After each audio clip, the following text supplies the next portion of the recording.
Amin'ny fifaliana lehibe indray no azosoana rahatokantrantsika ny amin'izao anio izao a. Ny ambassadeur ny Yahosoa Elia no mandroso tokantranotsika mitondra ny fampianarana anarana faharoa indray tsika ny amin'izao fotoana izao.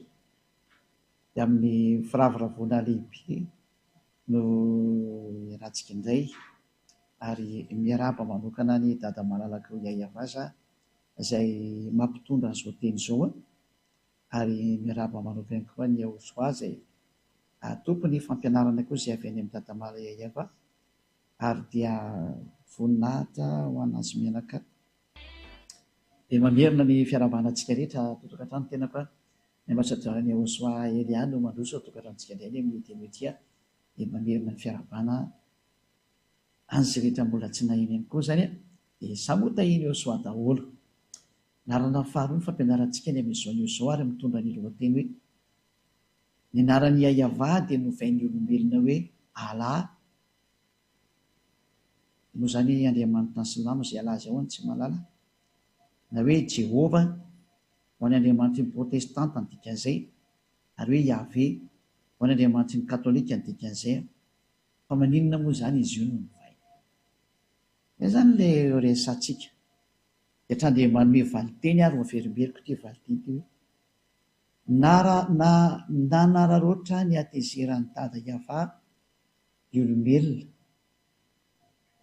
satria rehefa nanota ireo zanak'Israely ireo dia nanararoatra an'ilay atezeran'ny dada Yahva izay nisy teo amin'ny zanak'Israely ny olombelona. Ina ny antony? Satria ny olombelona rehefa nahita hoe tezitra dada Yahva tamin'ny zanak'Israely izay nanota teo anatrehany dia nandray fanapa-kevitra dada Yahva hikapoka sy hamely ary hamono an' zareo ary hisaraka amin'ny tanteraka. Ary nanomboka teo dia tsy nisy nafantatra ny dada Yahva intsony ny zanak'Israely. Eny ny fatrany amin'ny anarany aza tsy fantany. Ka rehefa tsy fantany moa ny anarany izany dia mazava ho azy fa tsisy mahintsony. Ary rehefa tsisy nafantatra intsony ny olombelona dia nanomboka teo amin'izay dia namorona ny anarany amin'izay ny olombelona rehetra rehetra. Tao ny katolika romanina nanomboka namorona ny azy koa. Tao izany ny silamo namorona ny anazy koa. Silamo dia tena nisy namorona boky spesialy ho an'izay mihitsy izy. Izay no nahatonga nanome an'ilay daty hoe raha ny fivavahana silamo angeika taty amin'ny taona +600 taoriana l'an 0. Nefa ny boky ny Israelianina boky ny Jiosy dia efa tany amin'ny -1900 tany ho any zany. Chiffre approximative moa izany fa izany hoe milaza ny mahatranainy azy. Ny boky ny Mose izany dia efa tany amin'ny taona -1500 -1400 tany ho any. Chiffre approximative daholo zany hoe daty manakaikaiky ny maro satria fa ela loatra izy dia tsy hita intsony ilay tena hoe précis tena daty précise mihitsy. Ka eo amin'izay sary izay dia milaza amintsika mihitsy fa efa boky efa taty aoriana daholo izany ny boky misy. Raha antsika ny katolika romanina dia tany nomboka tany amin'ny -100 tany ny tena nanjakanjakan zareo tao amin'ny fahatry Israel. Nanomboka nanjakazaka izy dia rariny zareo raha namorona ohatran'izay koa ny protestanta koa namorona ny azy izy taty aoriana ela be taty koa izy mba namorona ny azy. Zany hoe samy namoromorona ny azy teny daholo izany nanararoatra ny fisarahan'ny dada Yahva tamin'ny zanak'Israely satria tsy nahay niantsony eo Andriamanitra intsony ny olombelona. Dia teo ilay fanararotana ilay olombelona Israelianina izay resako izay tsy afaka niantsony Andriamanitra ny satria niady tamin'ilay Andriamanitra ny Yahva dia nanararoatra daholo namorona anarana ny olombelona ary indrisy tonga hatrany amin'ny namorona boky mihitsy ny aza dia samy nanao ny azy izay. Ka ho azavaiko amintsika tokoa hoe tena nisy ve izany hoe tena tezitra marina ve tamin'ireto zanak'Israely dada malala Yahva ary vokatran'izay atezerana izay dia nisaraka taminazy dada malala Yahva. Rehefa nisaraka taminazy dia lasa tsy fantatra intsony ilay anarana. Daholo jerevantsika ary ny soratra masina. jerevantsika ara ny soratra masina araka ny voalaza ao amin'ny tadiavaka ampidiritsika zany teknisiana sady manolotra manamboatra ihany nareo ao anatin'izany sary teta zany araka ny voalaza amin'ny boky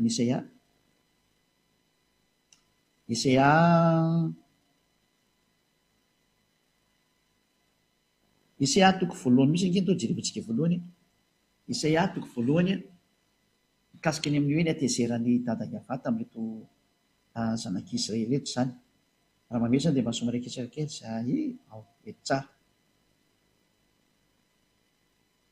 Isaia toko voalohany eo vakitsika manomboka amin'ny andininy faharoa avy hatrany zao ny vakitsika zany hoe eto zany tsika dia ahitany atezerany dada Yava tamin'ny zanak'Israely ary nanompo andriamanikafa ry zareo ka izay mihitsy natezitra ny dada Yava ary nanao tsy mety izy zany hoe niantso andriamanikafa reto Israelianina reto ary nisarahany dada Yava dia lozika be zany rehefa niala tokoa dada Yava dia niverina tamin'ny andriamanikafa natsotsomo zareo izy ary hafa indray koa no niditra teo any hoe tena mampalahelo mihitsy ny sara mitranga amin'ny te olombelona ty fa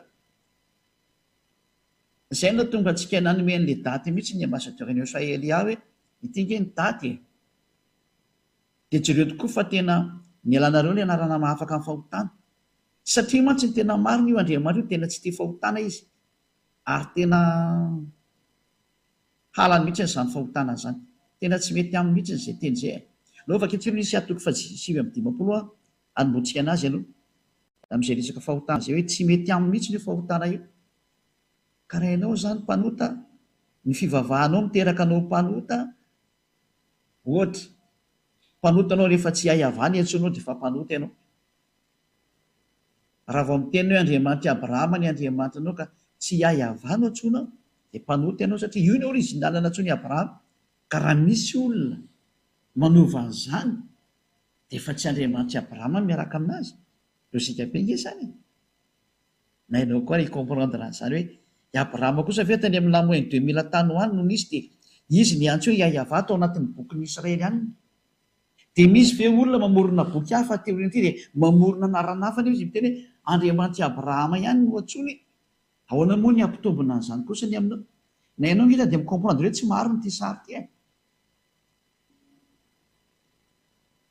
ka noho ny amin'ilay tsy fahalalànareo no mahatonga ny Elia mampianatra ankehitriny hoe jereo amin'izay ny marina satria Elia ny raha namonjy dia tonga hamonjy ary tena hamonjy mihitsy ary manoro hevitra nareo mba ho voavonjy nareo nao vaketsika nisy atoko fa 7:20 andininy voalohany sy ny faharoa iarahantsika mijery tsy mamaky hovonina ry dada Yava sy Osla endro ny tanany Yava tsy fohy fa mavonjy ary ny sofiny tsy lalidalaovana fa mary fa nielokareo ny hevitra mampisaraka anareo amin'Andriamanitrareo ary ny fahotanareo no mampiafina ny tavany aminareo ka dia tsy mihaino izy io zany ny mazava-be ny tena Andriamanitra fa io Andriamanitra io dia tsy mihaino ny mpanota novianonovina ary tsy mety mifandray amin'ny mpanota ary tena halany mihitsy ary mandingana mpanota mihitsy ny ary moa izy io nketsika jery tena Andriamanitra fa dia ho arantsika araka an'izay mihitsy izy hoe araka ny bokyny mpaminany dao jerevantsika indray jery toko sy andiny hafa indray tsika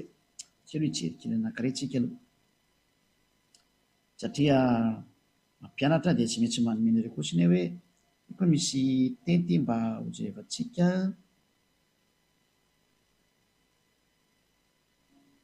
ao amin'ny Jeremia toko 9:10 dia andininy 9 sy ny 9 Jeremia 9 ka hatramin'ny 18 Jeremia 16 dia 9 ka hatramin'ny 18 16 voilà netsika hijery an'ity teny ity indray Jeremia 16 9 ka hatramin'ny 18 fa izao no lazainy Yava izy zany le hoe teny laza mihitsy ny hoe tena tsy manaiky zavatra tsy mety io Andriamanitra Abrahama io ohatra lehilahy ray manambady anankiroa na telo na efatra na dimy na folo na roapolo na telopolo efa fahotana zany amin'ny Andriamanitra Abrahama io satria ilay mpaminany faran'izay ny raha izay Israelianina satria hoe miaino ny tenin'ny mpaminany nareo dia ny mpaminany Israelianina farany dia lay antsoina hoe Yahosoa. Mbola ampianariko antsika mihitsy moa anarany Yahosoa io koa. Fa io ny mpaminany farany, tsy Jesosy zany ny anaran'izy io na Jésus. Non. C'est un faux nom zany. Anarana diso zany, anarana grika zany. Tsy mpaminany Israelianina zany Jesosy zany. Any amin'ny grika any zany Andriamanitra ny grika zany. Fa ny mpaminany Israelianina farany Yahosoa no anarany. Zay.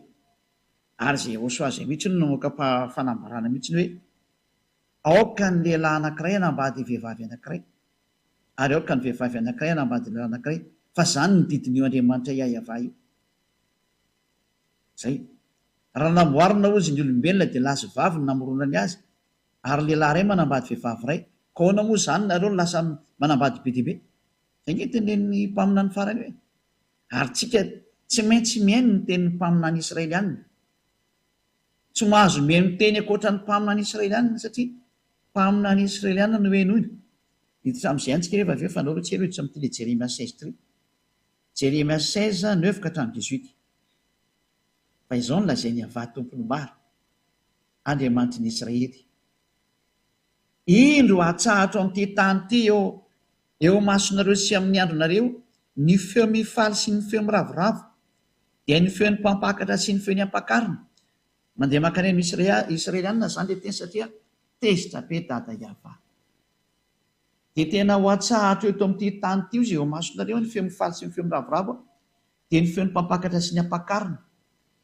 Ary raha ambaranao amin'ity firenena ity zany, dia zany teny rehetra zany ka hoy izy aminao hoe nahoana moa Yahva no milaza zany loza mafy rehetra zany hamelezana anay? Fa inona moa no heloka anay? Ary inona moa ny fahotanay izay nanotainay tamin'ny Yahva Andriamanitray? Dia ity ny valiny lazao amin'ny hoe noho ny nafizany razanareo ahy, hoy Yahva, sy ny nanarahany Andriamanikafa, sy nanompoany azy sy ny ankofany teo anatreny, ary ny nafoizany ahy ny tsy nitandreman'ny lalako, ary ny tenanareo koa ary nanao ratsy mihoatra noho ny razanareo. Zany hoe sady manompo sampo manao tsy mety zany. Fa ianareo aza samy mandeha araka ny ditry ny fo ratsinareo avokoa, ka tsy mihaino ahy. Ena ny hitranga ao amin'ny 19:10 ary ny faketsika le ina le hitranga. Ka dia horoahako hiala amin'ity tany ity ianareo, ho any amin'ny tany izay tsy fantatrareo na ny razanareo. Any no anomponareo Andriamanikafa andro aman'alina, sady tsy hamindra fo aminareo mihitsy aho. Zay ny zavatra nabary. Vokatry ilay izy nanompo Andriamanikafa dia nivadika tamin'Andriamanitra, dia tezitra io Andriamanitra io. Noho izany, raha vao Yahva no anarany, dia io Yahva io tsy tia Andriamanitra fa fangaro aminy, ka hovanao ny anarany. Rehefa hitantsika zany fa Yahva no anarany, dia tsy azo atao intsony ny miantso hoe Allah, satria izay ny Andriamanitra Abrahama. Tsy azo atao intsony ny miantso hoe Jehovah, tsy azo atao intsony ny miantso hoe Yahvé. Ny katolika romanina sy ny protestanta nefa nanala an'izay anarana zay, ary ny aiky izy fa diso ny anazy. Dia samy misy zany tonga saina izay mbola tsy mety ho tonga saina, fa mazava be ny ilay teny. Zay na tonga antsika nianatra n'ilay lesona tamin'ny voalohany hoe iza ny anaran'ny Andriamanitra Abrahama. Ka raha vao diso io anaran'Andriamanitra Abrahama io no vainao zavatra hafa, efa mpanota ianao. Raha vao niantso hafa ianao zany dia efa klasy mpanota ianao. Tsy azo lavina zany fa teny marina nge zany. Rehefa tsy mino dia andany eno tsara efa ampianarana larana voalohany fa ho fampitohy moa tsy ny voalohany sy ny faharoa. Izay no mahatonga ny Elia manoro hoe teto no natomba nareo nanovany anarana io. Zany hoe nisy nanararoatra ilay zava-nisy tao Israel, nararoatiny sasany ilay zava-doza nitranga tao Israel ny amin'ny atezeran'ny dada Yahva tamin'ny Israelianina, nisy nanararoatra ary dia novainy amin'izay zany anarana zany. Ka tonga eto ny zanaky ny tompon'ilay anarana, zanak'ilay Yahva, ilay misy miteny hoe nga misy Andriamanitra miteraka izany. Ka izay ilay tenin'ilay Andriamanitra Abrahama rehefa nandefa an'ilay mpaminany farany izy ka ny mahatonga ilay olona misy tsy mino an'izany mantsy, kefa diso hatrany amin'ny voalohany nareo, ny hainao ilay Andriamanitra tsy izy nareo dia lasa Andriamanitra tsy izy nampianatra nareo zavatra tsy marina, dia tsy nenonareo intsony ilay teny Andriamanitra Abrahama tary amin'ny bokin'ny Israelianina. Za zany mamerina foana hoe aleontsika miverina ny amin'ny bokyny israelianina foana amin'izay satria any israelianina io andriamanitra io fa tsy any hafa firenena. Andriamanitra ny Israely raha hoe i Abrahama dia israelianina ny tena mahay an'izay dia zareo i Mose satria andriamanitra Mose izy. Dia i Mose manana ny bokyny atao hoe Sefer Torah efa nampianariko antsika koa. Ao anatin'ny Sefer Torah ny bokyny Mose dia tsy azonao lavina mihitsy. Ary io Sefer Torah tena ao anatin'ny teny jiosy io. Ny anarana hoe Sefer tena teny jiosy mihitsy izany.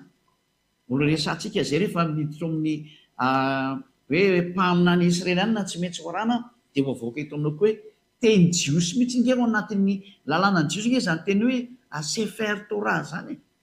Anarana jiosy anarana bokyny jiosy zany. Eo mihitsy zany teny zany fa tsy hoe zany mamoromorona azy eto fa tena anarana fiantsoana amin'ny bokyny jiosy ny hoe Sefer zany. Ary ny mpanoratra dia Sofer na zareo soferimina zany. Avelantsika aminy izy iny fa tsy aloha dia mijery hoe ny fahotanao dia efa manomboka miantso Andriamanitra tsy izy ianao. Rehefa tsy hay havanana tsy anao dia efa Andriamanitra tsy izy iny dikan'izay. Izay ny fahamarinana. Ary mampanotanao sahady izay. Ary porofon'izany ianao manambady be dia be. Raha olona iray manambady roa sy telo sy efatra na mijangajanga efa fahotana daholo zany. Ny fanompon'Andriamanitra tsy mitovy amin'ny hay havana ianarany dia efa fahotana zany. Satria voaporofo mihitsy ny tao amin'ny larana voalohany fa tena ianaran'io Andriamanitra io dia hiay hava ary tezitra izy raha voanovaina io anarana io. Tezitra mihitsy izy ary nisaraka tamin'ny israelianina. Ary io fisarahana io mihitsy no nahararotin'ny sasany amin'izay reto olona tsy matahotra an'Andriamanitra eto. Izay iny mahatonga miteny amin'ireo olombelona amin'izao génération izao hoe raha nisy nao tsy mety ny tany aloha tany aza manareo manaraka ny tsy mety miaraka aminazy. Raha misy nanao tsy mety ny tany aloha tany dia aza rahanao. Oka ianao tsy hipetraka ao amin'ny plasiny hoe rehefa fantatra fa tsy mety dia mbola rahana ihany. Aza manao an'izany tsotra. Fa andro ny fahalalana zao aleontsika mihitsy ny fahalalana dia ny marina. Izay no tonga ny Eliana ampianatra hoe iza ilay Andriamanitra Abrahama. Ka raha vao novainao izay hay hava zay novainao hoe Allah na Jehova na Yahvé efa tsy mety. Na izy mety ho antsoina ihany fa reo moa zany tena azo zany hoe bebe mpiantso reo zany. Fa be dia be ny miantso ankoatran'io dia hatrany dia efa mazava ny teny dada Yahvé hoe tena tena anareo mihitsy tena tezitra aminareo mihitsy moa zany izay teniny. Dia nonke jevantsika fa ianareo samy mandeha amin'izay araka ny ditiny ratsy nareo avokoa ka tsy mihaino anareo ka dia oroako hiala amin'ity tanitrareo ho any amin'ny tany izay tsy fantatra nareo na ny razanareo ary any ho anymponareo andriamanikafa andro aman'alina ary tsy hamindra fo aminareo aho. Tena dada Yahvé mihitsy zany no teny aminompo andriamanikafa amin'izay ny afaranareo io amin'izay forona amin'izay ny andriamanikafa be dia be. Tsioko namoron'andriamanikafa amin'izay ny olona hoe anompo andriamanitra na ny israeliana raha tratran'izy koa. Dia jerentsika ny israeliana fa ny israeliana nge zao mihinao an'izany Jehovah Jesosy zany inondro zareo ane zany. Nefa dia Andriamanitra ny Grika be zao dia inondro israeliana. Samy manaonao foana daholo zao ny olombelona rehetrarehetra eto ambony tany amin'izao tsika miteny zao. Izay ny antony nandefasan'ny dada Maria Yahvé naniraka ny Elia hoe andana avy reny ny olona itoditra satria ho avy ny loza. Aorianan'ny Elia dia loza mahatsiravina amin'ity taninareo ity. Ary efa mandeha zany loza zafatry ho avy miara mandeha amin'izao Elia mitory aminao zao. Mandeha zany loza mamelinareo zany ary ho tratra amin'izay nareo. Dia aza mitady solution fa manatona ny Elia fa aty amin'ny Elia ny lakile. Marina zay aty amiko aty ny lakile rehefa te vonjeny ianao dia manatona ny Elia. Mazava be zany. Dia ndao ary avy toy antsika koa indro avy ny andro Yahvé izay tsy anaovana intsony hoe raha velona koa Yahvé izay antony zanak'Israely niakatra avy tany Egypta fa izao kosa raha velona koa Yahvé onisy teo izay antony zanak'Israely niakatra avy tany amin'ny tany avaratra sy avy tany amin'ny tany rehetra izay nandroany azy tena nivadika ny tantara zany. Izay antony zanak'Israely niakatra avy tany amin'ny tany avaratra indray sy avy tany amin'ny tany rehetra fa ampidiko ho any amin'ny tany zay nomeko ny razany. Izany hoe horoahana ny zanak'Israely ny dikan'izay ary ho voaroko ao amin'ny taniny izy ary ho lasany amin'ny avaratra any amin'ny rehetrarehetra manerana azy tontolo zao. Dia tokoa ny zanak'Israely fa tena voaroka tanteraka mihitsiny a. Tsy misy afaka mamaly an'izany nyzao tontolo zao fa tena voaroka ny zanak'Israely. Inona moa izareo le naverina tamin'ny taona 1822 tamin'ny taona 1822 izy zanak'Israely vao naverina tamin'ny taniny. Araka ny ten'Andriamanitra hoe raha verina koa hiavaka hamerina ny zanak'Israely hiala avy any farany avaratra sy hiala any amin'ny tany rehetrarehetra.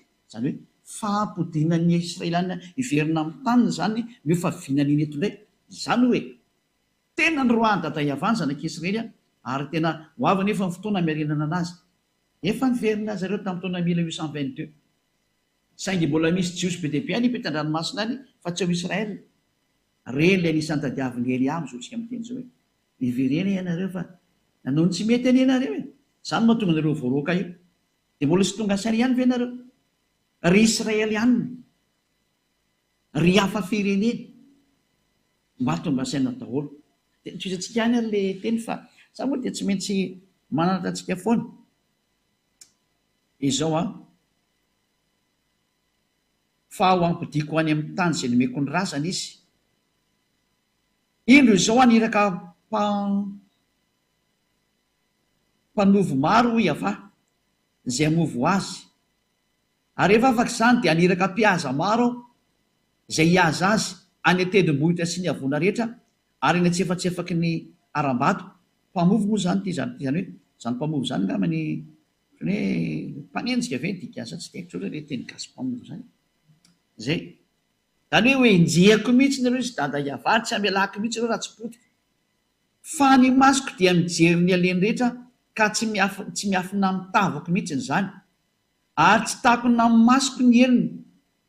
Alohan'izany nefa dia hovaliako avy sasaka ny elony sy ny fahotany noho ny nandotoan'ny taniko dia ny namenoan'ny lovako tamin'ireo fatin'ny sampony sy ny fahavetavetany ireo.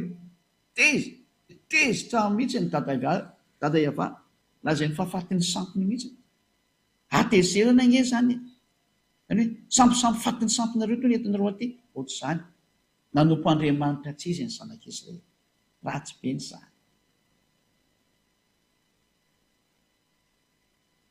Za tena mampitodika ny saina rehetrarehetra ndao tsika hitodika fitiavana anareo zao.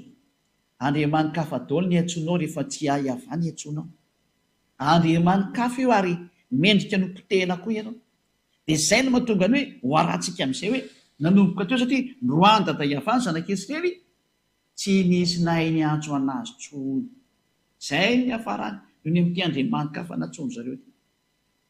Tena tsisy nahay ny antso anazy tsony. Ohatry tsy rehefantsika amin'izay ny ten'Andriamanitra hoe tsy misy mahafantatra azy tsony ny olona dia ny zanak'Israely.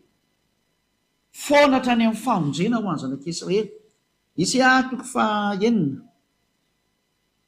Vakitsika indray ny Isaia toko fahaenina manao koa andininy fahasivy. Ia vakitsika. Hoy izy mandehanaka nazao amin'ity firenena ty hoe mandrenesa mandrakariva ihany ianareo ka nefa aza mahalala. Mijereva mandrakariva ihany koa ianareo nefa aza mahafantatra. Ataovy adala ny fon'ity firenena ity ary ataovy lali-dalovana ny sofiny ary ataovy mikipy ny masony. Fa andao ahita ny masony dia andreny sofiny dia alala ny fony dia hibebaka izy ka ho sitrana. Eto izany ten'Andriamanitra dia efa nametraka mihitsy ataovy adala ny fon'ireo olona reo. Rehefa avy ny menimenina zany dada hiavah hoe ho aripako nareo fa tena nanompo samponareo. Niantso Andriamanitra tsy izy nareo, nanao ny adalana faratamponareo dia namoa zany raha tsy efa manao foana daholo koa nareo. Rehefa tsy hahiavany na tsonao dia efa manompo sampy ianao dikan'izay. Rofony zany efa ny alamy katolika romanina sy ny protestanta ilay anarany hoe Yavé Jéhovah. Fa misy mbola tsy nanalany azy. Aty izy manana boky hafa mihitsy fa eo nefa tena mipetraka hoe raha tsoinao ny Andriamanitra Abrahama mahina tsy hahiavany ny antsoinao. Fa tena mipetraka aminareo zay miantso Andriamanitra koatra ny hahiavah io.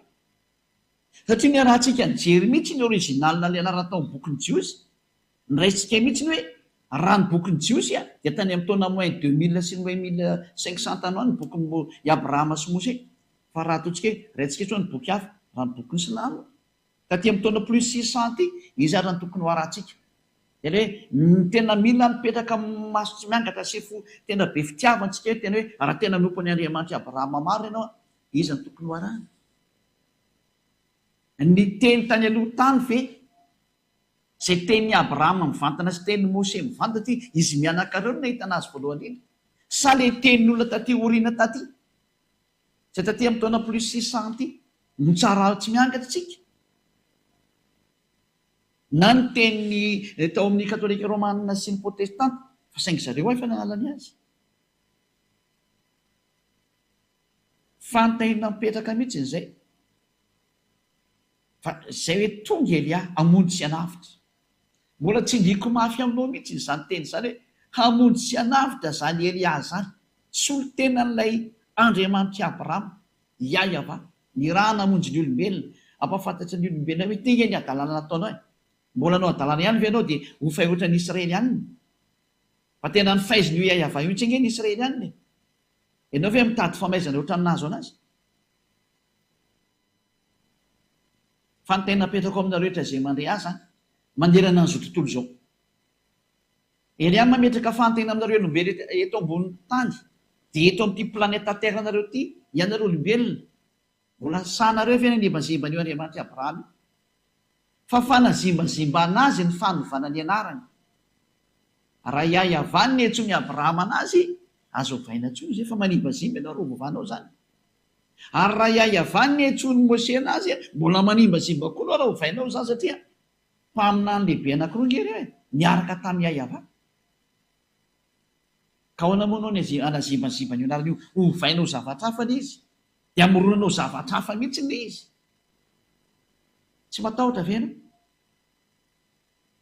Aza miantso any Andriamanitra Abrahama aloha rehefa zavatra hafa ny antsoinao fa tsy mety tena tsy mety ary milaza aminao fa tena tsy mety fa ifandona amina amin'izay ianao dia ianareo.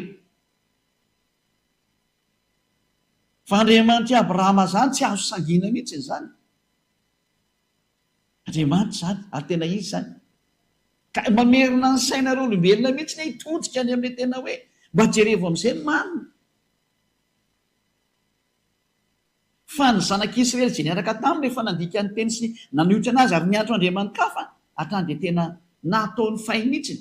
Dia hitantsika tsara fa tena voaroka anie zareo ary tena fay anie zareo lasa ny paritaka manderan-tany ange zareo ary tena fay izy.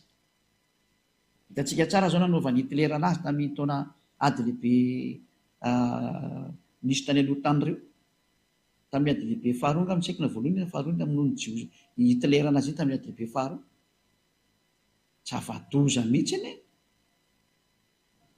Anjarantsika ny mieritreritra amin'izany sary rehetrarehetra zany hoe tsy mamela masana io Andriamanitra Abrahama io rehefa tena tezitra ary tena tezitra izy zao satria ahoana moa ny anarany kosa raha natsoina hoe Yahva tany aloha tany.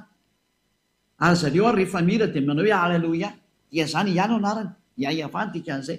Ahoana moa lasa miovana izy tokoa hoe lasa hoe Allah, lasa hoe Jehova, lasa hoe Yahvé. Ahoana moa natao an'izany kosa izy?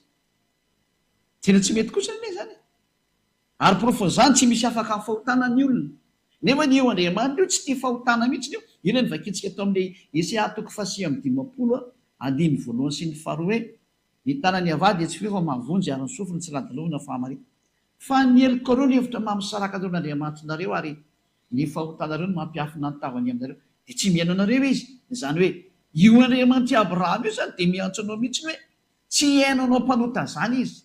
Raha vao novainao io anarany io dia efa mpanota ianao ary izay no nandringana any Israely ihany.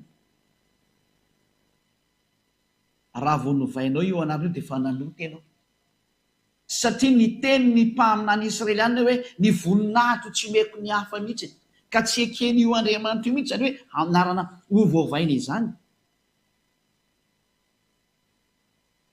Raha vakintsika ny boky ny dity folony Jiosy.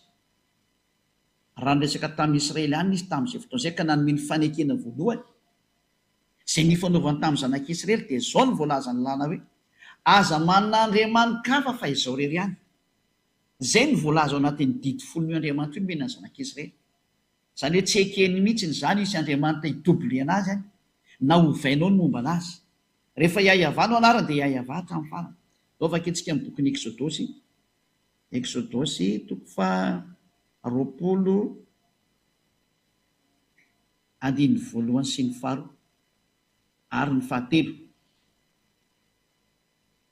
Dia nilaza zao teny rehetra zao Andriamanitra ka nanao hoe ty le tenin'ny Mose ty a.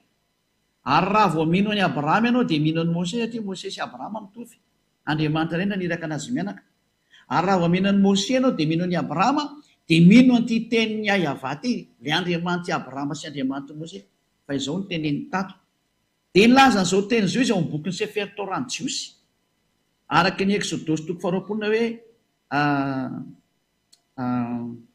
Shemot chapitre 20. Shemot moa zany dikany Exodosy amin'ny teny Hébreu. Izao ny hava-Andriamanitrareo izay nitondra anao nivoaka avy tany amin'ny tany Egypta tamin'ny trano nandevozana. Eo aloha zany dia efa nametraka ny definition io Andriamanitra Abrahama io fa io Andriamanitra io dia nitondra ny zanak'Israely nivoaka avy any Egypta tao amin'ny trano nandevozana anazy. Apetraka aminareo rehetra izay miantso ny Andriamanitra anareo any nareo hoe nareo ve ilay andevy tany Egypta sa ny Israely any? Manontany tena daholo amin'izay rehetrarehetra na malagasy io na anglisy io na frantsay io na afrikana io na arabo io na sinoa io na japonais na amerikana hoe ianareo ve ny voalaza tamin'ity teny ity sa hafa? Dia voalaza ny ten'Andriamanitra fa ilay Andriamanitra dia tao amin'ny Israelianina mihitsy no niasa araka ny tenin'Andriamanitra Abrahama tamin'ny Mose hoe izao no hiava-Andriamanitra ao izay nitondra anao nivoaka avy tany amin'ny tany Egypta tamin'ny trano nandevozana. Raha ity teny ity zany dia mazava fa izay andevo no miaraka aminy ka andevo tany Egypta. Ka ianareo ve mba andevo tany Egypta? Ianareo rehetrarehetrareo ve mba nisy andevo tany Egypta? Fa izaho manokana aloha dia milaza fa tsisy andevo tany afa-tsy Israelina rery ihany ny andevo tao Egypta. Araka ny voalaza ny tenin'ny Andriamanitra ny Abrahama ary ny soratany dadabe Mose. Fa i dadabe Mose izay tena mpaminany n'Andriamanitra dia niteny fa io Andriamanitra io dia nitondra ny zanak'Israely niala avy any Egypta tao amin'ny trano nandevozana. Raha amin'ny andininy 7:20 mantsy ny Exodosy 19:1. Tamin'ny volana fahatelo taorian'ny ialany zanak'Israely tany amin'ny tany Egypta dia tamin'ny andro zany no natongavany tany amin'ny efitra Sinay. Ao amin'ny efitra Sinay zany zareo amin'io, zareo Israelianina zany. Dia tao amin'io efitra Sinay no nanomezany dada Yavan'ny didy folo any zareo any Israelianina. Dia reto Israelianina reto zany satria ilay nivakiko tao amin'ny andininy fa ao amin'ny toko 9:20 teo. Reto Israelianina reto zany lay andevo tao Egypta dia ireo ilay nentina nivoaka. Io izy dada Yahva hoe izaho no Yahva-Andriamanitra ao ilay nitondra anao avy any amin'ny tany Egypta nivoaka avy ao amin'io trano nandevozana io. Mazava zany fa ny mahafantatra an'io Andriamanitra io dia ny Israelianina. Noho izany tsy maintsy ny bokin'ny Israelianina ny jerevantsika ny momba azy. Fa tsy azy hoe ary amin'ny boky tsy fantatra ary. Ka misy teny hoe izy io mba mahafantatra an'io Andriamanitra io fa nisy ny teny tamina, resaka tamina, nisy ny seho tamina. Aza miditra amin'izany fa ny teny mariny Abrahama kosa dia misy mazava hoe izao ilay Andriamanitra Abrahama ilay nitondra anao nivoaka avy tany amin'ny tany Egypta. Niantsona zany Andriamanitra, niantsona zany Andriamanitra Abrahama zany Yahva niantsona taminy ao amin'ny bokin'ny Jiosy. Dia izay no tonga amin'ny teny hoe io anaran'ny Yahva io dia misy an'izao teny izao ao amin'ny andininy 7. Aza manana Andriamanitra hafa fa izao Yahva ihany. Zarery zany no Andriamanitra ao, Yahva no anarako, dia aza asiana Andriamanitra hafa intsony ankoatrana mazava be izay. Eto zany Elia dia miteny amintsika mihitsy hoe aza miantso Andriamanitra hafa intsony ianao fa ny anarako efa hainao Yahva no anarako. Ka aza miantso hafa intsony ianao. Nanina nefa nareo ny antso hafa? Dia misy mantaiza moa le antsonareo? Dia samy mandinika. Aza efa nanome santionina ny teo. Misy hoe miantso hoe ala. Tsy izay ny anaran'ny Andriamanitra araka ny voalaza ny soratra masina any Jiosy. Misy miantso hoe Jehovah. Tsy izay ny anaran'ny Andriamanitra io araka ny voalaza ny soratra masina any Jiosy. boky ny Abrahama sy boky ny Mose sy aferitoran Jiosy. Misy miantso hoe Jehovah tsy izay ny anarany io a, misy miantso hoe Yahvé tsy izay ny anarany io, fa ny anarany niantsony Abrahama azy sy niantsony Mose anazy dia mazava be hoe Yahveh. Zay mahafantatra azy tsara mihitsy zany Abrahama zany, mahafantatra azy tsara mihitsy. Andriamanitra Abrahama izy, Andriamanitra Mose izy, fa i Mose moa tena nizingizina mihitsy ny amin'ny fahalalana azy, tena fantany tsara mihitsy. Satria raha miteny hoe Andriamanitra Abrahama dia mahafantatra azy Abrahama, Andriamanitra Mose dia mahafantatra azy Mose. Iza ny anarany? Yahveh no anarany. Dia ahoana nefa nanao nanova? Fanontaniana apetraka anao, nanina anao nanova? Iza no teny taminao vao io? Iza no teny taminao hoe hovainao io? Fanontaniana apetraka aminao rehetrarehetra mihitsy izay. Fa tsy moramora hoe Andriamanitra Abrahama izao zavatra nataonao zao. Satria efa teny izy hoe aza manan'Andriamanitra kafa fa izarery ihany. Ary namafitsina izany tamin'ny boky ny mpaminany, araka ny tenin'ny mpaminany, ary boky nisy afaka itsika miaraka indray boky nisy ahy. Dia manasanao foana, miantso anao anaraka ny teny. Isia 48:11. 48:11 48:11 izao ny voalaza. No ny tenako, eny no ny tenako ihany naovako an'izany, indrisy lotoina ny anarako, fa ny voninahitro kosa tsy omeko ny hafa.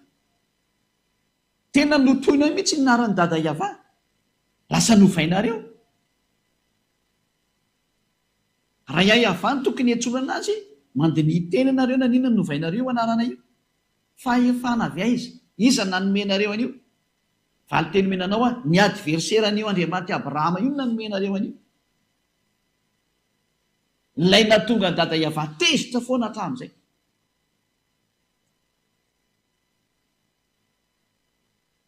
Ary vokatry ny atezerana dada Yahveh amin'izay a, teo amin'izay nareo nanararoatra.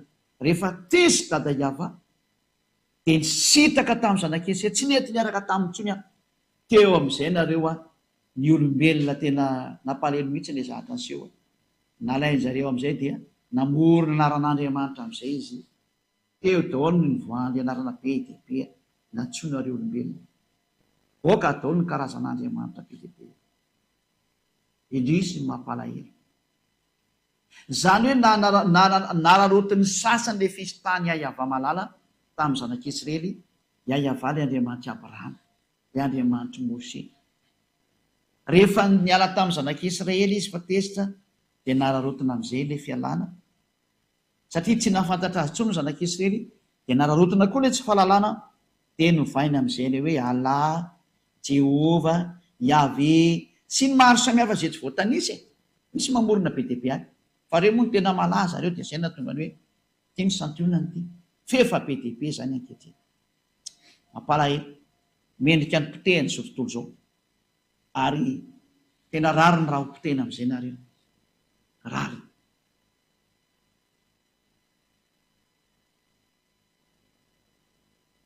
Izany hoe efa iza moa zany mianatra amin'ny teniteny tahaka an'ity.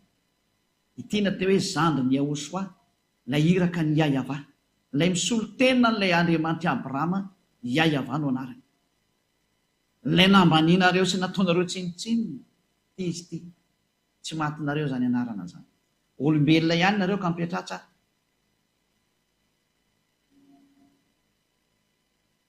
Fa ny tompony aina no miresaka aminareo. Ary ny tompony fanahy. Tsy moramora zao nataonareo zao. Naninona nataonareo an'izao ny Andriamanitra maro? Manao revitra ely aho hoe rehefa tsy teo rigana, raha tsy teo aripaka, verena amin'ny Yahveh nareo. Fa tsy misy manam-pahefana amin'ny teny tany teo fa tsy Yahveh rery ihany. Izy ny Andriamanitra Abrahama, Andriamanitra Mose. Manolo anao hitodika anao riverina. Mba tonga izay. Isia toko fa ino moa zany? 4:9 no vakentsika. Isia 64 hoe nanomboka tsy misy niantsona rany dada iavantsony ny olona satria tsy afaka miantsona rantsony satria tsisy famonjeny intsony ny zanak'Israely. Tsy misy afaka miantso ny anarany. Isaia 64:6 tsy misy miantso ny anaranao na mifohy fikitra aminao fa efa nanafina ny tavanao taminay ianao ka nandevona anay noho ny amelokay. Tsy afaka miantso tsony ny anaran'ny dada Iavany olombelona dia ny Israelianina.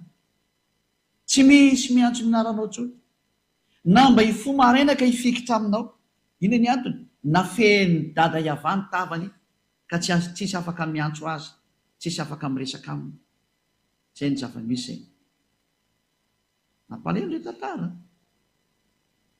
Tena nampalahelo mihitsy. Indrindra antsika hijery tenin'Andriamanitra fa vokatry ny atezerany dada Iava aza dia mbola nitoy ihany ny teny hoe tsy nahafantatra azy tsony hatrany amin'ny zanak'Israely. Indrindra efa antsika ny tenin'Andriamanitra ao amin'ny bokin'ny Jeremia 4:22. Jeremia 4:22 dia miara-mijery indray antsika zay. Jeremia 4:22. Indrindra efa antsika ny teny.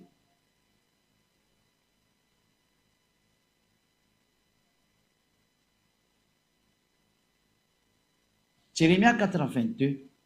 Fa adala ny oloko, izao tsy mba fantany, tsy fantany tsony dada Iava. Zaza tsy misy saina izy, tena tsy misy saina intsony. Very zany ny fahalalana ny dada Iava, sady tsy manam-pahalalana. Raha ny anao ratsy dia endry izy, fa raha ny anao soa kosa tsy fantany tsony. Mazava zany ny teny eto fa tena tsy mahafantatra ny dada Iava tsony ny zanak'Israely. Teo ilay nararotina amin'izay. Ary ny zava-doza aza, raha sendra misy miantso ny anaran'ny dada Iava dia nitenenina hoe aza miantso an'izany tsony fa so maty eto ny hafarany. Maty mihitsy ny hafarany. Raha vaketsika ny bokin'ny Amosa 4:4 angamba nisy endreo efa kitsika zay.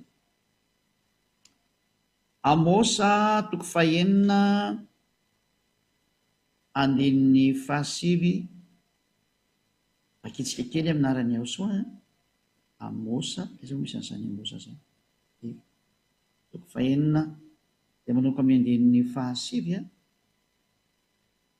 Hoe teto no nahatonga ny olona nanararoatra nanovany eo amin'izay dia ny olona tsy matahotra ny eo Andriamanitra Abrahamy mihitsy.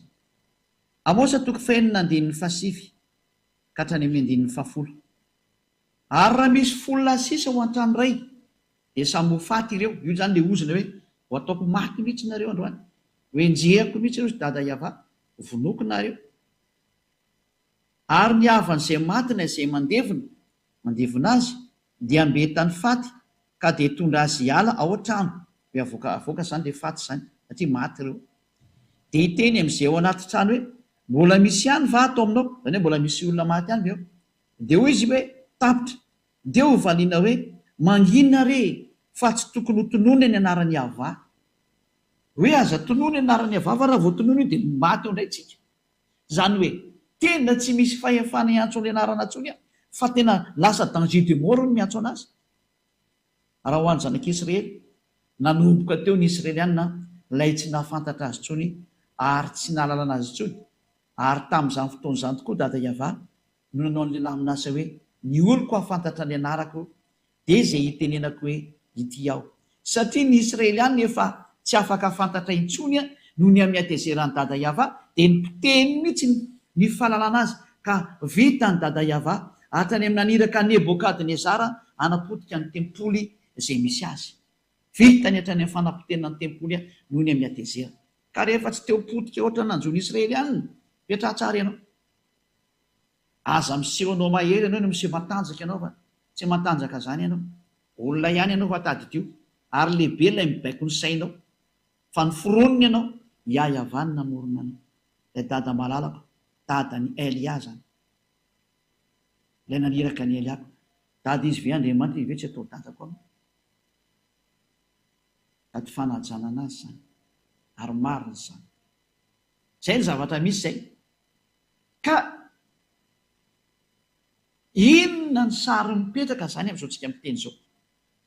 Fa raha ny sary mipetraka dia hoe rehefa tsy afaka niantsony io Andriamanitra intsony ny zanak'Israely tena tafasaraka tamin'ny dada Iava araka ny teny hoe indro ny tanany Iava tsy fifa mavonjy ary ny sofiny tsy ladalovana famahary fa ny eloko areo no hevitra mampisaraka anareo ny Andriamanitrareo ary ny fahotanareo no mampiafina ny tavany aminareo ka tsy miaino izy.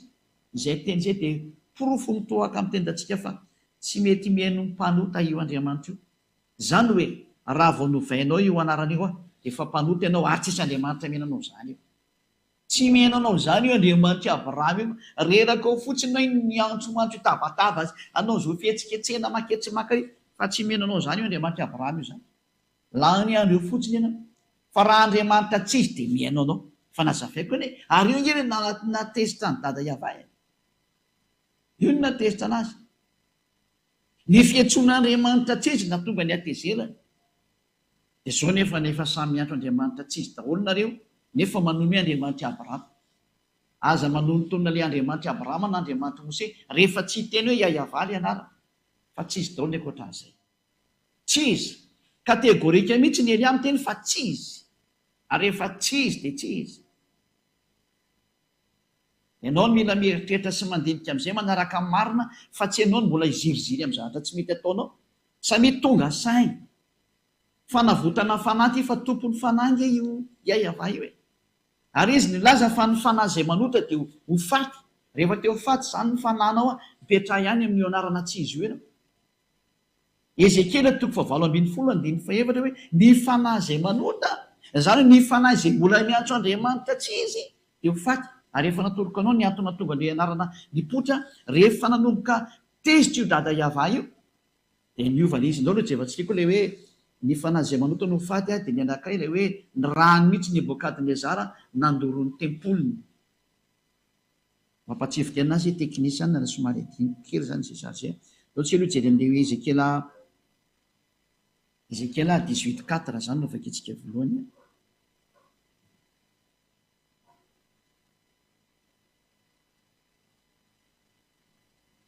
Ezekiel 18:4 indro ahy ny fanahy rehetra, toy ny fanahy ray dia toy izany koa ny fanahy ny zanany, samy ahy daholo ireny. Ny fanahy izay manota no faty.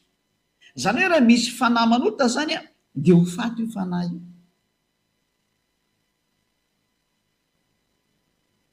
Ka fahotanany natezitra n'Andriamanitra tamin'ny zanak'Israely, ny fahotan'ireo zanak'Israely nanompo Andriamanitra tsy izy, niantso Andriamanitra hafa.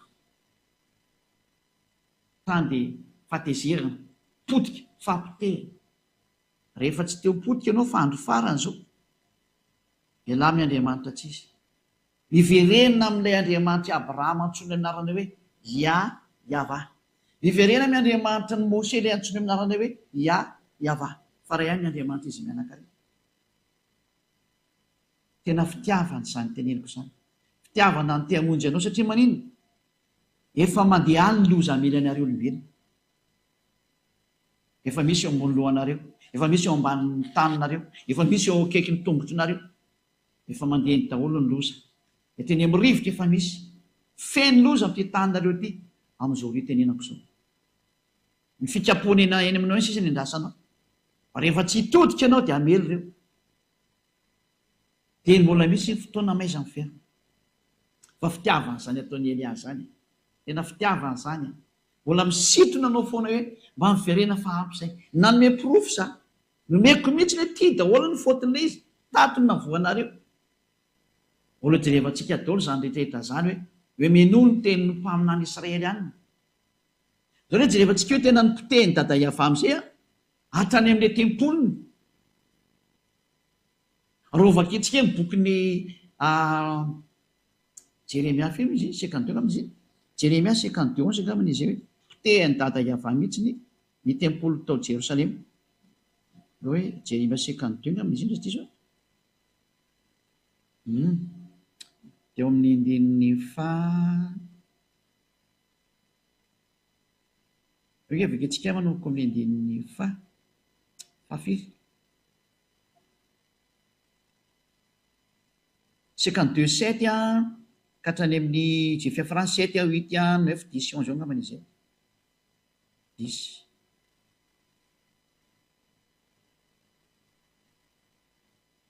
vakitsika nydiditsika eo ny afaran'izy zay. Ary nisy voabanga ny tanàna dia nandositra alina ary ny miaramila rehetra ka niala tao an-tanàna tamin'ny lalana mankany amin'ny vavahady tany elanelan'ny mandaroa izay eo anilan'ny sany mpanjaka fa ny kaldianina no manodidina ny tanàna ka nandeha tamin'ny lalana mankeny amin'ny tany ay. Ary ny miaramila ny kaldianina nenjika ny mpanjaka ka natratra ny Zedeka teny amin'ny tany ay, ary Jeriko dia niparika nandao azy ny miaramila ny rehetra. Ary voasambotra ny mpanjaka ka nentina niakatra ho an'ny Babilôna, ho any amin'ny mpanjakan'ny Babilôna tao Ribla any amin'ny tany Amata ka dia notsaraina tao izy. Ary ny mpanjakan'ny Babilôna namono ny zanakalany Zedeka teo mason-drainy, ary ny mpanapaka androdrina koa dia nivonoany tao Ribla. Ary nompitsiry ny mason'ny Zedeka dia nafatotry ny mpanjaka tamin'ny gadra varana izy sy ny maro samihafa. Io zany hoe nivonoany zareo esa moa hoe amin'ny 720 240 notoizatsika.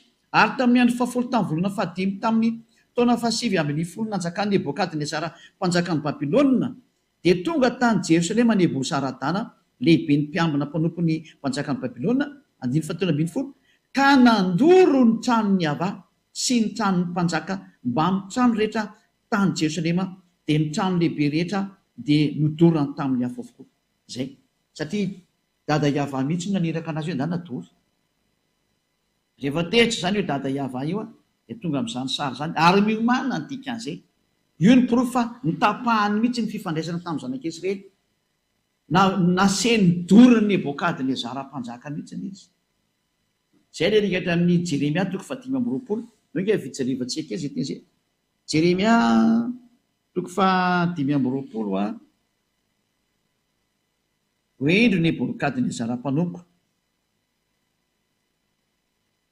manoko amin'ny 9 koa izao no lazay ny ava tompony maro noho ny tsy henonareo ny teniko ry Israelianina, satria Israeliana io resany io, dia indro ampanalaiko ny firenena rehetra any amin'ny varatra sy Nebokadnezara mpanjakan'ny Babilôna mpanompoko.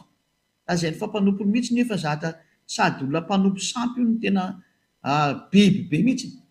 Hoy ava ary hoentiko amely an'ity tany ity izy sy ny mponina eto mba amin'reto firenena manodidina rehetrareto ka aringako tokoa ireo ka ataoko figagana sy zavatra mampisitrisitra sady rava mandrakizay. Ary dia atsahatra eo ny feo mifaly sy ny feo miravoravo sy ny maro samihafa zany. Eo zany le hoe nasainy dada Iava nobataina avy any mihitsy Nebokadnezara hoe asio io dia poteo ireo Israelianina reo, dia poteny Israelianina tokoa ary reo poteonareo Babilônianina io Israeliana io. Dia tonga tokoa izy moa i Nebokadnezara mpanjaka dia nanapotika ny tanànan'ny Israelianina, dia nidoro rehetra any amin'ny tranony Iava mihitsy nidorany. Navelany dada Iava nidorana amin'izay hoe doro io fa tsy araka amin'ireo intsony zay. Zany rehefa tehitra io dada Iava io. Ianao ve tsy tonga saina amin'izany hoe ianao efa fantatra hoe nama fa Iava ary ianao efa mpanota mpanao ratsy. Ny ataon'ny Elia tsy misy olona manao ratsy intsony miaraka amin'ny Elia zany fa olona parfait. Ary efa manarivony zany olona parfait zany zay miaraka amin'ny Elia amanarivony. Ary efa be dia be nefa maniry teo tonga amin'izany. Zany ny etsokoana hoe ianao hoe mbola te hiady amin'ny Andriamanitra Abrahama ihany, mbola te hiantsy ady aminy nefa voaporofo aminao fa tsy izy anie io ohatronao io. Andriamanitra tsy izy anie io ohatronao io. Mbola tsy tonga saina ihany ve ianao? Anjaranao ny mieritreritra, fais ton choix. Na ianao hiady amin'ny Andriamanitra Abrahama io dia tsy izy ihany no ataonao ary. Na ianao tonga saina dia hiverina, dia verena miaraka amin'ny Elia. Andao hiaraka amin'ny Elia amin'izay ianao. Elia le nendrasan'ny Israely. Fa zany Elia zany mpanala olona amin'ny fahotana, mitondra olona ho tsy mpanota intsony ary mitondra olona ho lasa parfait tahaka ny Elia parfait. Atsony ianao hitodika hoe fiainany amin'ny dada Maria Iava, Andriamanitra Abrahama, Andriamanitra Mose. Reo zany le teny nomeko anao reo hoe tanteraka ny teny fa rehefa tesy dada Iava tena nitoteny ny fiarahana aminy ary teo nararotina amin'izay satria efa tsy misy tsony ny tempoly dia tsy afaka miantso an'le anarana tsony lozika be zany ko tao amin'ny tempoly ny etsona an'io anaran'io dia lozika ny tsy fahalalana anazy lozika ny tsy fahalalana anazy dia novain'ny olona amin'izay le izy satria io tantara io tany amin'ny taona moins 500 tany hoany io tantarany natongavany Nebokadnezara io tao moins 590 teo dia nanomboka ny déportation ny zanak'israely zany hoe natao sesitany esclave dia nitoyny nandeha tao amin'ny zareo medianina persianina niditra indray koa reny niditra ny grika niditra ny romanina ary taty orindrinan'ny romanina niditra ny arabo ary teo na tonga ny famoronana n'le anarana ihany koa satria hoe rava le anarana dia namorona koa ny arabo namorona ny anarany hoe ala izy taka ny katolika romanina namorona hoe Yahvé taka ny protestanta namorona hoe Jehova samy ara namorona ary miforona dao naran'Andriamanitra be dia be rehetra zay efa tsy haitsika tsony nisy ny amin'ity tany ity samy nanao daholo rehetra rehetra zay na tonga nanana profeta ity ilay marina miverena amin'ny marina daholo miverena ao amin'ilay marina daholo fa ampy izay tsy marina nataonareo zay ary lazaiko areo fa tena fitiavana zao fitiavana ny hamonjy olona hanavitra olona hamerina anareo any amin'ilay tena nahary tongotra hamantananareo fa ny mpanota zay voalaza fa mpanota nge dia tena ho faty ho any amin'ny elongena ho any amin'ny l'enfer l'étang du feu ho any amin'ny afo mirehitra mandrakizay ianao fa mbola io Andriamanitra Abrahama io no teny azay hoe ho alefako any ny mpanota izy mihitsy no teny azay tamin'ny alalan'ilay mpamina ny farany hoe Yahoshua no anarany jerevantsika histoirany mpamina ny farany io ary aza miteny ary izy moa ianao io ho fantatreo ihany ny tantarako faharao fotsiny ny teniko fa mamonjy ianao zao tiako atongavana zao soa ho anao zao izy ny tsy maniro afaka amin'ny fahotana ajereo izay niaraka taminao raha na afaka anao tamin'ny fahotana move tsy mbola mangalatry any ianao move tsy mbola miteny ratsy any ianao miaraka amin'izay nitomponao hatramin'izay move tsy mbola mijangajanga ihany ianao jangajanga ngenao io manambady be dia be io jangajanga ngenao c'est de l'adultère fijangajangana zany raha nanamboatra ny olombelona Andriamanitra dia lasy vavy na namboarana anazy ary ny tantaran'ny Abrahama dia milaza mihitsy fa hiady masaiva ny razamben'ny olombelona vady izy ireo ray ny vadin'ny Adama dia Eva ary ray ny vadin'ny Eva dia Adama ko mahina tsy miverina amin'io nareo raha tena Andriamanitra Abrahama no Andriamanitra nareo lasy vavy namorony anazy dia lehilahy ray manambady vehivavy ray ary zay no original zay fa niditra ny fononareo no mahatonga anareo manambady be dia be io olona maditra zany mpijangajanga zany mpangalatra mpijangajanga ny mpanao ratsy mpijangajanga rehefa novaina le anarana dia efa mpanota zany ary ny mpanota ho vonon'Andriamanitra i Abrahama io Andriamanitra i Abrahama mihitsy ny amono anao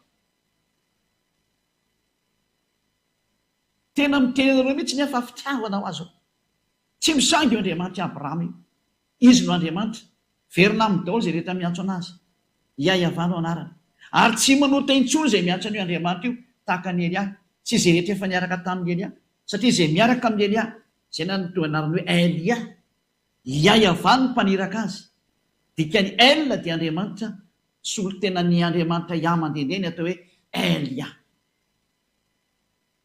raha zavy za manavitra ny rehetrarehetra io izao tontolo zao nge zao avotako zao engane mba isan'ilay klasiny teo voavonjy ianao engane ko nisy ao anatin'ilay klasiny teo afika ianao fa ity ny famonjenanao zao teniko zao maizy ianao mitodika zao anaraka ny Elia anaraka ny dada iayava satria Elia nitondra anao any ho afika ianao rehefa manaiky an'izao famonjena zao jereo no rehefa miaraka amin'ny Elia fa manarivo ny ane njaranao mba miditra koa mavonjeko koa ny fanahnao fa ny fanaham-panota ny atao hoe mpanota dia ny olana novan'io anaran'Andriamanitra io dia efa mpanota ianao fa mpanota ianao zay ny mpijangajanga mpanota ianao zay manambady be dia be mpanota ianao zay mpiteny ratsy mpanota ianao zay mpisoloky mpanota ianao zay mpamono olona ianao mpanota ianao zay mamosavy olona ianao manota ianao zay manao zay animba olona ianao, mpanoty ianao zay. Andriamanitra mampanoty miaraka amin'io fa mahatonga saina. Fa ny Andriamanitra Abrahama kosa ny tsy tia fahotana, ary mahakala amin'ny mpanota mihitsy izy vao vakitsika teo. Zay ny fiafaran'ny teliko mazava tsara aminao, porofoko aminao fa fitiavana zany. Ny Andriamanitra Abrahama zany tsy fisangy zany. Aza misangy an'izany ianao sy ianao sahirana. Olombelona ianao ka mipetra tsara, fa tsy fisangy zany Andriamanitra Abrahama zany. Izy tena be fitiavana fa tsy azo rarotina. Ny fampianarana antsika manaraka indray hoe ahoana mihitsy ny tenin'ny Mose indray mikasika ny amin'ny mpaminany. Mpaminany izy ny tokony ho arahana sy hoenona teny. Izay no jerevantsika indray amin'ny manaraka izay. Fa eto antsika dia mahita mihitsy hoe efa tsy mety intsony ilay izy. Tena efa diso be ny Andriamanitra anao. Porofon'izany ianao mpanota io. Porofon'izany ianao tsy mety tanteraka io. Fa ny olona izay miaraka amin'io Andriamanitra io, izay no tonga nazo namonjy ianao, mo tonga tanteraka ianao. Fa io Andriamanitra io mihitsy tsy tia olona maloto, tsy tia olona mpanota. Kun vakitsika teo izy, waringana ianao rehefa mpanota ianao dia waringana ianao. Ary rehefa tsy mbola ringana ianao amin'izao dia watsipy ianao rehefa maty any amin'ny farimy rehetra avy, any amin'ilay feu éternel, mamono ianao tsaki-janona. Zany ny toerana famonoana amin'ny fanahy. Ireo no misy anga zany, ka izay ny tenin'ny mpaminany farany. Tenin'ny mpaminany farany taona izany meko anao zany. Yahoshua ilay mpaminany farany. Mpaminany Israelianina, araka ny tenin'ny dada Yahva hoe mpaminany Israelianina no henonao ary ho arahanao. Izay ny amarantsika anazy. Deutéronomia 18:15. Deutéronomia 18:15, mpaminany Israelianina no henonao, anatin'ny Sefer Torah Jiosy zany. Vakitsika sady amarantsika anazy. Izay no jerevantsika indray manaraka hoe raha ny lalàna zany dia tsy maintsy atao amin'ny Israeliana eto ihany ny azo rana ny teny. Zareo Israeliana ihany tsy maintsy henona teny, fa ny ankoatra izay dia tsy mahazo. Deutéronomia 18:15, eo avarantsika ny teny. Voninahitra dada Yahva sy Joshua. Mpaminany avy eo aminao dia avy amin'ny rahalànao tahaka ahy. Zany hoe mitovy aminao izy Mose, ka izaho taranaka Israelianina. Israelianina ohatra anaty dia kan'izay. Hitarika an'izareo izy zareo any anefitra amin'ny fotoana io. Dia izao. No hatsanga ny avy Andriamanitra ho anao, ary izy no henonareo. Zay. Io mpaminany Israelianina ihany zany no azo henona zany. Fa raha vao tsy Israelianina dia tsy azo henona. Refeso indray ny mpaminany miresaka aminareo. Iza ny mpaminany miresaka aminareo dia samy mandrefy ny azy tsika. Ianà zao dia tena mpaminany Israelianina mihitsy ny no arahako hatramin'ny farany. Araka ny tenin'io Andriamanitra Abrahama io. Zay no hoe tenin'ny Andriamanitra Abrahama Yahva, ary Andriamanitra Mose Yahva. Mpaminany Israelianina. Izay no jerevantsika sy ny toin'izay satria famonjena mandrapa tonga antsika any amin'ilay mpaminany farany izay atao hoe Yahoshua no anarany. Fa zany ny tena mpamonjy zany, mpanavitra zany, iraka farany meny dada Yahva ho amin'ny fanavotana ny olona. Dia miraso antsika izay nandresina anaraka, ho tahiny Yahoshua ny antsika rehetra, ho tahiny dada Yahva. Satria tao amin'izany Yahoshua zany nazonana ny famonjena. Izay ilay ho hazavaintsika mihitsy izay. Ho ampahafantarana antsika hoe tena nisy mihitsy ny lamin'asa-pamonjena. Ary ho jerevantsika hoe nakaiza ty tenin'ny dada Yahva ty, raha monjy ny olona izy, aiza ny teny misy anazy. Efa mazava fa tao Israel. Satria Andriamanitra Abrahama izy dia lasa Andriamanitra Mose. Noho izany ary amin'ny taranaka Abrahama nakany amin'ny Mose no misy anazy. Satria ireo no nafantatra ny anarana. Ary ny Andriamanitra Mose, rehefa mino amin'ny Mose nareo dia tsy maintsy mino ny Andriamanitra Mose. Ka ny Andriamanitra Mose dia ao anaty Sefer Torah. Ary ny Sefer Torah dia miteny hoe Yahva zany Andriamanitra zany. Fantina mipetraka hoe inona zany no tokony atao rehefa resy lahatra. Dia arao foana ny fampianarana. Fatoranao dony ataonao fa zao ny teniko aminao mandarany Elia. Hatrany andao hiaraka amiko. hoe za hamonjy ny fanahiko hoe za fa za tsy hamonjy tsy hanarin'ny fanahiko fa amonjy andao zay hamonjy ny fanahiny miaraka mily adoly am'izay manerana ny zao tontolo zao onjeo ny fanahnao fa ny fanahy zay manova anarana dia ho faty ozy dada iava araka ny teny ny mpaminany Ezekely mpaminany Israelianina zany ary ny mpanota rehetra tsy miheno anareo zany ozy dada iava ary izy tsy azonareo terena fa tsy miheno izy tsy misy an'izany hoe mivavaka dia mifona dia mivavaka dia mifona dia manao ny ataony dia mifona dia manao ny ataony tsisy Andriamanitra ny teny an'izany fa ny mpanota dia ho alefako any amin'ny fahariam-miatrafo ny teneny fandringanana fahatezerana mirehitra zany ny miandry ny mpanota ohatra anareo io dia nareo mpanota rehetrarehetra amin'ity planeta terra ity mpanota daholo nareo olombelona rehetrarehetra tsy misy afaka na ny ray aza vonjeo ny fanahinareo nao anaraka ny Elia efa afaka itsika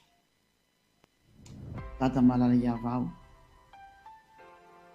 nambarako ny teninao ary tamin'ny fitiavana sy ny hery be avy any aminao ny nanam-porofona zay mbola ianao ihany koa ny manam-porofo satria teninao avokoa zao fa tena fitiavana ny teninao nampisinao miariary amin'izay fa tenenao ilay Andriamanitra Abrahama nasinao miariary hatrany amin'ny anaranao ary nasinao miariary natao hitapoko hitam-pirenena fa tsy mahay manota izay miaraka aminao zao Elia ny rahanao zao mihitsy ny vavolombelona sy izay rehetra efa nataonao hita maso manaraka azy dada iava malalo sambatra izay tafaraka aminao fa tena voasoratra any amin'ny lanitra ny lanitra ny anarany tena avitra izy ary ho tonga soa any amin'ny lanitra ny lanitra vonjeo izay mandre an'izao teny zao avoto dada iavao fa lo hivavaka izay trano tady ianao vonjeo ny tsirairay avy